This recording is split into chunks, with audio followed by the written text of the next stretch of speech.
સરતાળામાં RT વિદ્યાર્થીને શાળામાંથી કાઢી મૂકવાનો વાલીએ આરોપ કર્યો હતો। વાલીએ તંત્રને અનેક રજૂઆત કરવા છતાં કોઈ સાંભળતું ન હોવાની મીડિયા સામે હૈયાવરલ ઠાલવી હતી। ગુજરાત સરકારના આરટીએ અંતર્ગત નિઃશુલ્ક શિક્ષણનો છેદ ઉડિયાનું સામે આવ્યું છે। આરટીએ અંતર્ગત હેઠળ ધોરણ 1 થી 8 સુધી નિઃશુલ્ક શિક્ષણ આપવામાં આવે છે, ત્યારે શાળા તરફથી પૈસા માંગવામાં આવી રહ્યાનો વાલી દ્વારા આરોપ કરવામાં આવ્યો હતો। સરતાળામાં આરટીએ વિદ્યાર્થીને શાળામાંથી કાઢી મૂકવાનો વાલીએ આરોપ કર્યો હતો। વાલીએ તંત્રને અનેક રજૂઆત કરી છતાં કોઈ સાંભળતું ન હોવાનું મીડિયા સામે હૈયાવરલ ઠાલવી હતી। વધારાની ફી નહીં ભરતા વિદ્યાર્થીને શાળામાંથી કાઢી મૂકવાનો કિસ્સો સામે આવ્યો હતો। સાથે સાથે વિદ્યાર્થી સાથે ભેદભાવ રાખવામાં આવતો હોવાનો વાલીએ આરોપ કર્યો છે।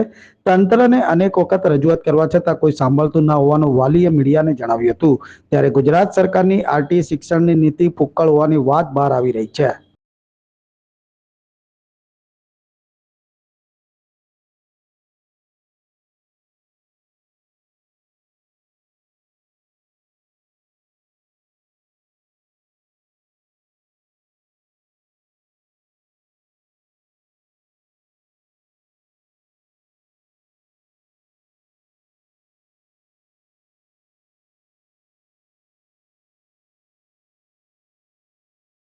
પરેશભાઈ છે અને મારું બાળક છે એ આરટીમાં છે એડમિશન લીધેલું જેબી ડાયમંડ કાર્પેન વિદ્યા સંકુલ લસકાણાની અંદર ભણે છે અને મારી પાસેથી વારંવાર ફી ઉઘરાવવા બાબતમાં ફોન કરે છે અને વારંવાર ત્યાં બોલાવીને મારી પાસે ફી માંગવાની માંગણી કરે છે અને એકવાર મેં ભરેલી પણ છે ફી, એ ભરવાની નથી આવતી એટલે મેં એવી વાત કરેલી કે હું મીડિયાને જાણ કરી તો પછી મને ત્યાં બોલાવીને ધમકાવે છે અને મારી પાસેથી હાલમાં મને પહોંચ આપેલી છે, મને કે તારે 8,750 ભરવાના થશે।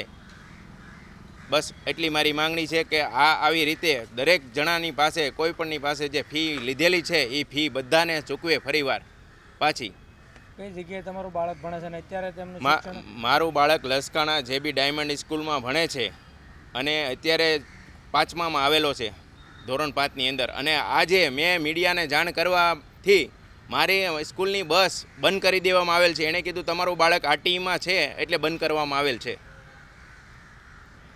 મારા બાળકને સવારમાં લઈ ગયા હતા સ્કૂલે, લઈ જઈને રસ્તામાં ઉતારી નાખેલો છે।